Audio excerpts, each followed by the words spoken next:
guys, welcome back to another episode of the Retail Perch. And I know this episode might sound slightly different because I've been kind of trying to get over this sore throat of mine. And Gary and I have scheduled this episode many times and rescheduled it many more times than we've scheduled it.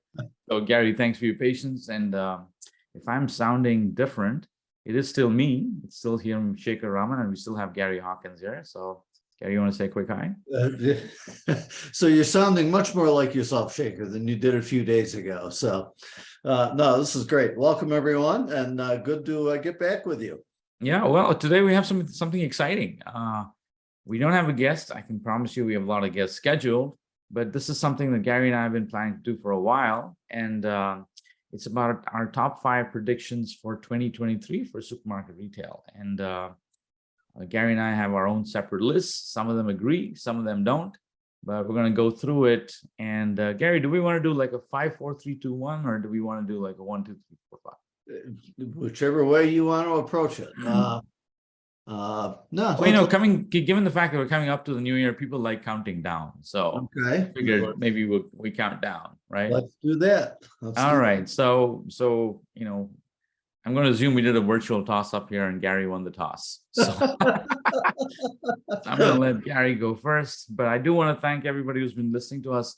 We're coming up into our 3rd year of the Retail Perch, and it's been fantastic.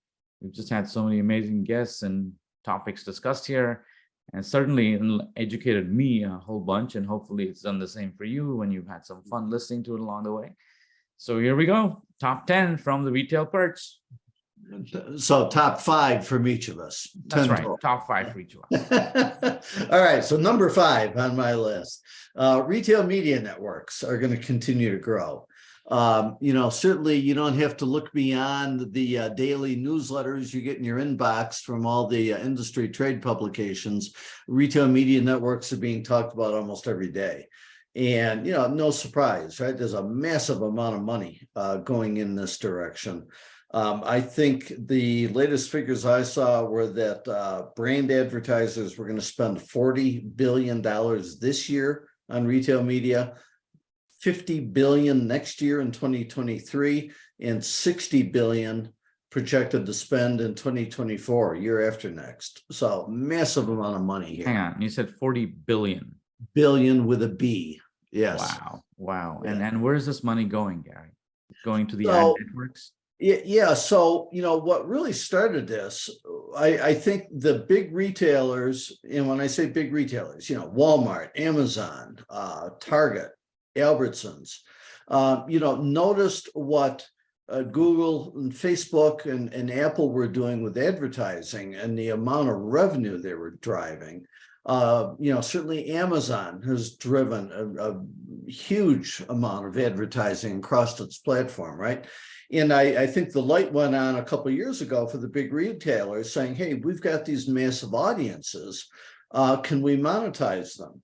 And I think one of the triggers of this was the pandemic, and in the pandemic, the growth of e-commerce and grocery retail's shoppers being much more digitally engaged, right? So if they're sitting in front of their digital screen, let's get an ad in front of them. We've seen Walmart expend vast resources building out their media network. I think I saw they were projected to generate $2.5 billion a year or revenue in 2022 this year. Kroger, interestingly, does not release their numbers, but of any of the big retailers, they were probably best positioned to do this because of the amount of data they had on their shoppers. And Kroger has data on 60 million US households in its database, right? So being able to leverage all that shopper data, purchase history, along with digital advertising, is a very persuasive to the brands. Yeah, wow. And I also have seen trends where a lot of these retailers are taking retail media networks in-house, as opposed to going to third-party providers of the service, right? Yeah, yes. And, I think this is going to be an interesting trend to watch, right? Because obviously it takes some scale to do this. to truly access those budgets on the brand side, and not just, repurpose trade promotion or shopper marketing dollars. But it also takes resources in the sense of having the systems and the capabilities to do this. So I think there's certainly a size at which, retailer wise, it doesn't make sense to do this. So there's a place for third parties.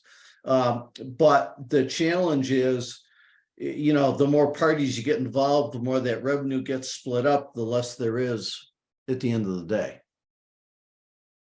Right. Yeah, well, terrific. I mean, given the fact that we've spent 6 minutes on the first of the top 5, I feel this is going to be a long episode. Well, there's some good stuff here to talk about. Oh, absolutely, absolutely. I think it's very interesting, and time's going to fly by here. So, my number 5 is in-store retail media networks are the next big thing, and I think what we've noticed here is post-pandemic is that e-commerce volumes have kind of plateaued out a little bit. And I think also retailers are struggling to figure out how to make it profitable. So I think there's a lot of push to get people back into the stores. And of course, I think given the economic climate, people feel they have a better shot at saving money if they walk through the store themselves and figure out savings. And I think so you're going to get more eyeballs in the store. And I know that when I walked into a Walmart last, they have screens all over the place where they're starting to attract money from CPGs to connect with shoppers in the store. And I think this is a pretty open field right now. I think a lot of people are eyeing it. Obviously, there's infrastructure involved. Yeah. Right, as opposed to a website where you just display an ad. Here, you actually got to put up hardware. But I think this is a place where retailers may look at connecting brands to their shoppers within a controlled environment, which drives purchases within their own stores. Yes. Yeah, no, absolutely. Yeah. And retailers, grocery retailers are well positioned to do this, right? That they've got frequency of shopping. They actually have a good number of digital touch points between websites and apps and email and text and social media. Some have screens in the store, receipts, et cetera. Yeah. So I think in general, I think what we're agreeing on, Gary, is that brands want newer, innovative ways of connecting with shoppers because nobody is watching TV anymore. Those ads on TV aren't getting as many eyeballs or impact as much, and they're looking for other channels to do it. Yeah. And just to, maybe close this one out, the other appeal here for the brands is, at least the big retailers, Walmart, Kroger, Amazon, et cetera, are able to provide full attribution, right? So they can tell the brand, hey, we displayed this many ads, this many shoppers clicked on it. Of them, these shoppers went into the store and these actually made a purchase of your brand. So for really the first time at scale, brand manufacturers or advertisers can truly understand and measure the effectiveness of their advertising. Right.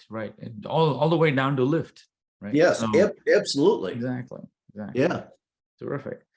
All right, Gary, what's on number 4? All right. So my number 4 is around fintech disruption.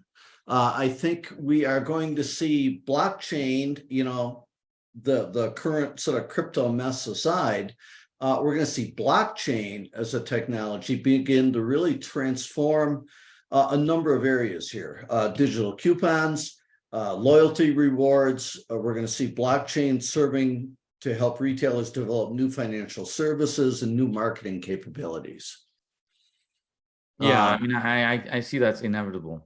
At some point, there's just so much inefficiency in the marketplace about how these things are processed, the number of touch points that exist before a coupon goes from a brand back to a consumer, back to the brand. Yeah, I think it's just ripe for disruption. I think obviously blockchain's prime positioned to influence that, right? Yes. Yeah. And I think one of the things for our listeners here is, as I talk to, people across the industry, that there seems to be if not confusion, but, when people hear blockchain, they sort of immediately think cryptocurrency. And I think it's important when thinking about this space to really separate those two things. Yes, cryptocurrency certainly is tied to blockchain, and that it's blockchain technology that enables it. But blockchain tech itself can be used for a lot of different things. Right, right. And given all the current conversations around FTX and SBF and all these letter abbreviations that seem to create a lot of confusion and lost a lot of people money. So yeah, Right. blockchain is different. So these are tied to more things like smart contracts and being able to Yes. impact traceability, auditability of data. And honestly, I think this common ledger approach is a simpler way and a more efficient way of executing some of these programs, right? Yep, absolutely. All right, so my number 4 is, if Gary's is high tech, mine is completely low tech. So I think that hot foods and meal kits are exciting. I think we've already seen there was some of the fastest growing categories for supermarkets, and I think more and more people, as they get busy and as they discovered during the pandemic that I like cooking at home, but I don't necessarily want to start from scratch with everything. I think there's a growing, I think you can see out there on the internet, there's just a growing number of services, whether it's Freshly or Blue Apron or, these meal kit services, which are a real threat to grocery companies in certain, demographics, right? So I think grocery companies are going to have to come up with services which address some of that, because they're actually taking away business from grocery stores. Yeah. And I see that a lot of retailers we've talked to, their hot food section is gaining more and more popularity. People come in more to eat those foods, and it's ready to eat. It's a price you can't beat. Definitely better than restaurant. And you have, I think, a certain amount of trust with your local grocery store where you think the quality is dependable for you. Yes. Yeah. So I agree with you. I think, certainly hot prepared foods has been growing, for some time, but, going to continue that path. What I find interesting about the meal kit approach is the ability to think about customizing that meal kit, right, to the household or that shopper based upon, food allergies, based upon lifestyle preferences. I'm on vegan, or I'm on a keto diet, or that type thing. I think that's where the meal kits ultimately really become a powerful value proposition. So Gary, here's an idea. What about a customizable meal kit? Kind of like you have a Subway, you have a choice of 500 menus that you choose from. And you say, I want a meal kit for this menu, this recipe item. And the retailer's got an assembly line of ingredients they can put together, stuff it in a box and give it to you, and you take it home. As opposed to a cooked thing. And you can certainly think of having 1,000 recipes there. You can obviously cook them, but you can have the ingredients necessary to sell it to people, right? Yeah, because I'd be willing to bet the old 80-20 rule applies. If you look across 1,000 recipes, there's probably 80% common ingredients across them. Exactly. Right. Exactly. So I think that absolutely ties in with a trend we both see around the growing importance of diet and everything related to nutrition and people's food allergies, preferences, etc. Meal kits offer a way to customize that and make that personalized. Exactly. All right. So what's number 3? All right. Number 3 on my list is computer vision gaining momentum. It's just, I think, Shekar, this is sort of one of my favorite areas that I've been watching for some time. And what I'm referring to here is the Amazon Go or Amazon Just Walk Out technology, cameras, sensors across the store and so on. I think this will be the year that this really begins to gain some momentum here in the US. Interestingly, this space has already gained momentum outside the US market, particularly in Europe. in the UK and Germany, different markets in Europe, there's a growing number of retailers that are in this space now and growing both in terms of numbers of stores, but the size of stores. Here, it's really been Amazon that's been driving this. I think their largest deployment now is 40,000 plus square foot Whole Foods store with computer vision. So Amazon's aggressively going after this. US retailers have been much slower to adopt, but I think this will be the year. Yeah, and I think there's a format, I'm sure there's somebody who's testing this out there, which is maybe not convert the entire store, but have a smaller section of the store, which is like more immediate needs, high volume stuff that is in a smaller square, footprint, which is equipped with the Just Walk Out technology. Yes. Yeah. Right. So a store within a store type. Right, exactly. A store within a store type Yes. of approach, so I have a convenience format within my larger store that you can just walk out. Yeah. Yeah, I can see that, gaining traction, and I can see the smaller stores becoming popular in urban areas and it being a sub store in a suburban area. Right? Yes. Yeah. Yeah. I mean, we're seeing a lot more of this. I've been struck by the growing number of shops in airports that either have Amazon's Just Walk Out tech or they've got computer assisted self-checkout terminals now. And I just ran into this at a brick and mortar convenience store. I can't remember just where I was, but traveling somewhere, maybe it was out skiing. Stopped to get gas, went in the store, and they had a countertop computer vision unit.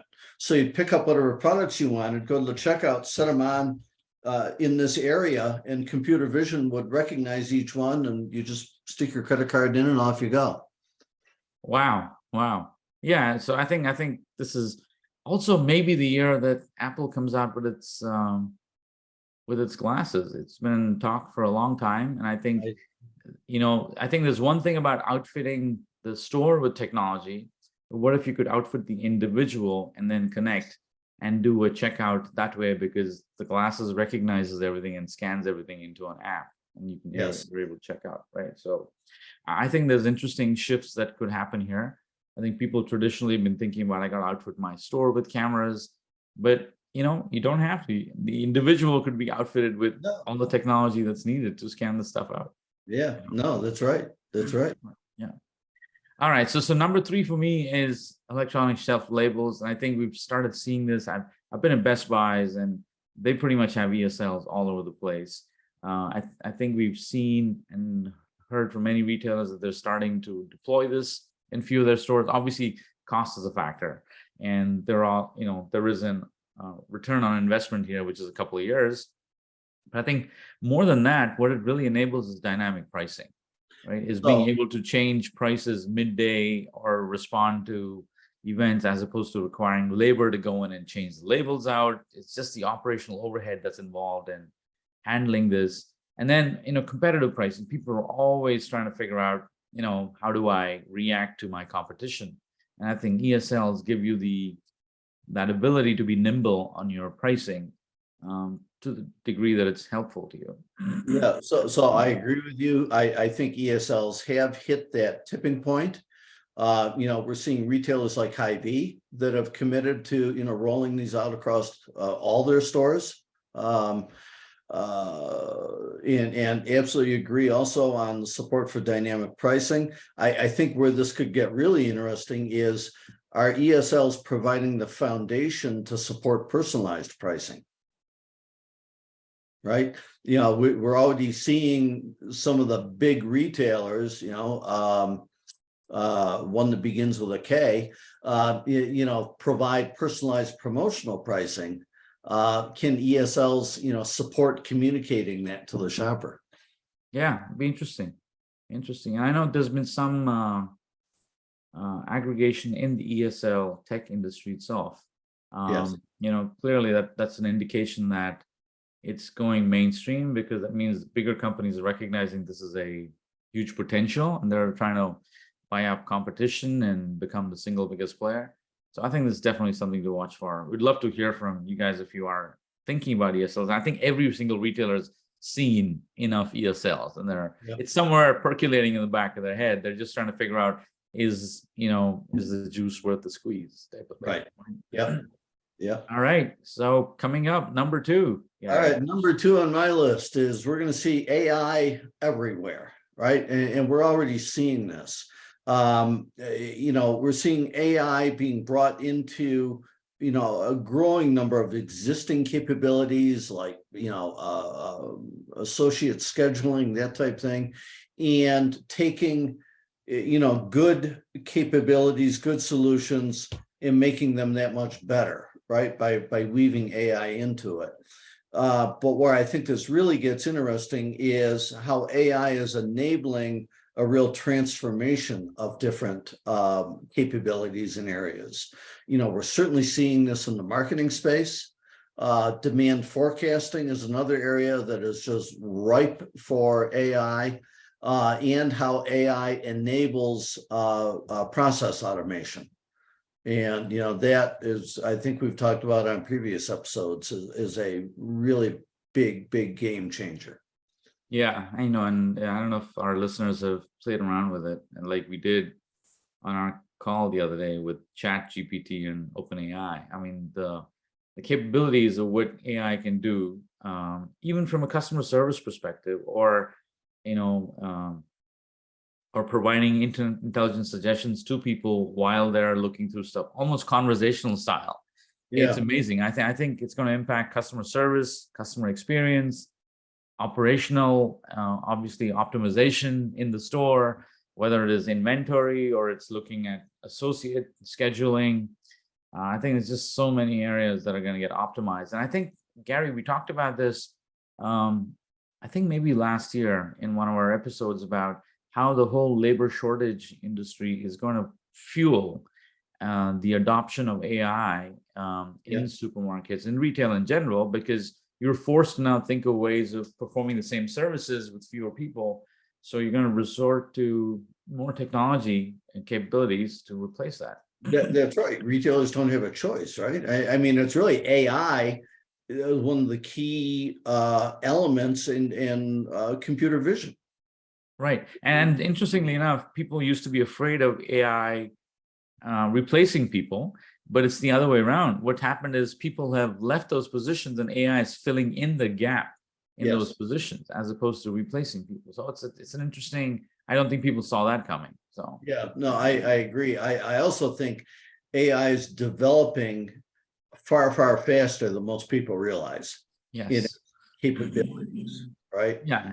And for those of you who want to know how good AI can be, I suggest you go to beta.openai.com and go check out what this platform can do. It is amazing. It's going to blow your mind. I'm sure you've already heard about it on the internet. People have been tweeting about it and articles about it, but you can try it out for yourself. It is simply amazing. And it's 2022, folks. So imagine where this is going to be in 3 years from now. Yeah. All right. And so my number 2 is, I've seen this at a couple of places, smart carts enhance the in-store experience. And I think, and I see that in more and more places, and certainly at shows, I've seen a bunch where you can have carts that is, what we talked about is this whole in-store just walk out technology. And we're talking about another way of enabling that just walk out technology by having a smarter cart. And I think there's definitely cases where that's warranted. And there's more controlled environments where a retailer would be willing to invest in a smart cart. I'm not sure if you want it to be left out in the rain or in the snow, but when you have controlled environments, I think there's certainly a case where this could incredibly impact the in-store experience. Right? Yeah, so I agree. I think that smart carts are a viable path and will be a viable path for certain retailers, right? Maybe smaller retailers that don't want to make the significant investment required today to go after a complete computer vision platform. And as you call out, smart carts provide a number of those benefits, from not only helping reduce resources required at the front end, but providing data on where shoppers are going in the store, where they're dwelling, all that real-time data that opens up new ways to really begin to understand and measure brick and mortar store performance. Yeah, and I think this technology is going to become a commodity. I think it's going to become easier and easier to outfit existing carts with this technology. It's like back in the day, remember CCTV cameras used to be a fortune to have it deployed. Yeah. Now for a couple $100, you can have 6 cameras, access it anywhere from the internet, control stuff, open your door, shut your doors. I mean, so I think it's about volume and it's about adoption. So, I can see a retailer, adding $50 to a cart and making it smart, right? At some point in time, yes, the costs are going to be high initially, but then that ability is going to increase over time. And I think you're going to have a combination of, smart stores in terms of, outfitting them with all the vision and carts that kind of augment the entire experience. So no, I agree. Stores are getting smarter. Yeah. And so, okay, so I don't have a drum roll sound effect, but we're gonna ask our producers to add a drum roll, and this is number 1 for Gary. So what's number 1, Gary? All right, number 1, something near and dear to my heart for many, many years. I think this coming year is finally going to be the year of the weekly ad transformation, right? We're going to see maybe not the death of, but absolutely a dramatic transformation in the traditional mass weekly ad. It's already become digital in a growing number of retailers, but when it's digital, it can become hyper personalized, it can become strategic, and it can become automated. And I think those are the 3 key words that retailers need to be focused on when they're thinking about transforming their, traditional printed ad into this new digital world. It's, how can it become hyper-personalized?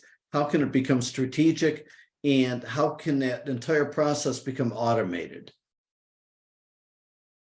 I couldn't agree more. And this is the one thing that Gary and I completely agree on. My number 1 thing is personalization goes mainstream in supermarket retail. And I think when we think about mainstream, where do you see content most from a retailer, right? It's typically the weekly ads, the website.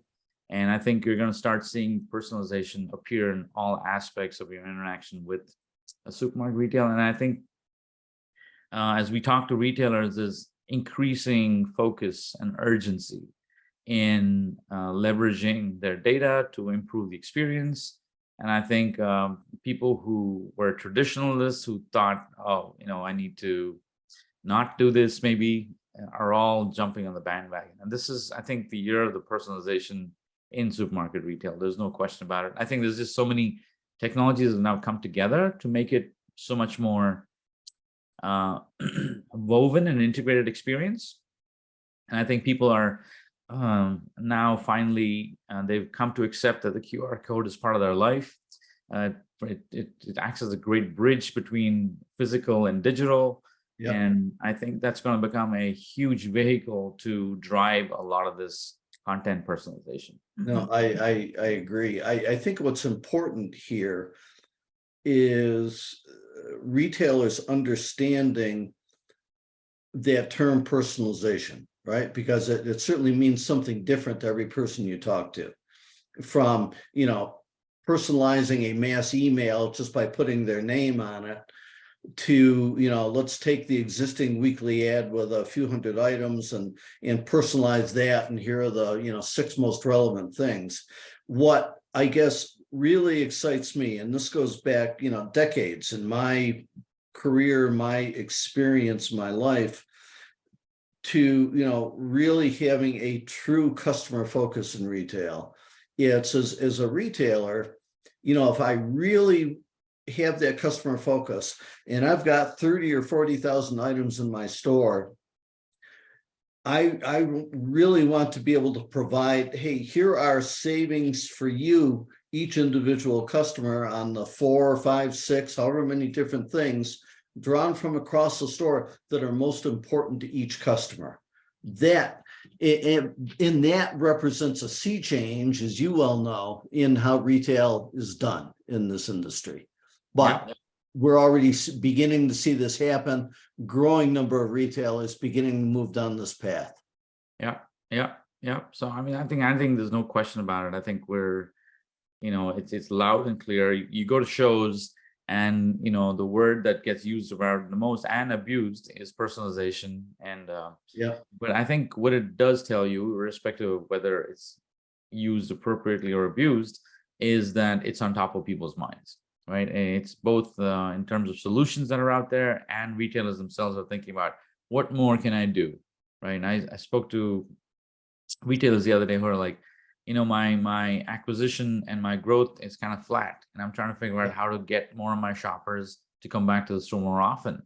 And I think they're trying everything they can try traditionally, but they're just not going a couple of levels below to understand true shopper motivations to drive them. So absolutely. So guys, that's the top 10. I think maybe it wound up being 9 because Gary and I agreed on a bunch of things. But I hope this is interesting. I hope you found this fun. We have some terrific guests lined up here in the next few weeks to close out this year. And again, if you were waiting and wondering why you didn't get the Monday episode of the Retail Perch, I'm sorry for your withdrawal symptoms. But we're back. Anyway, we're back, and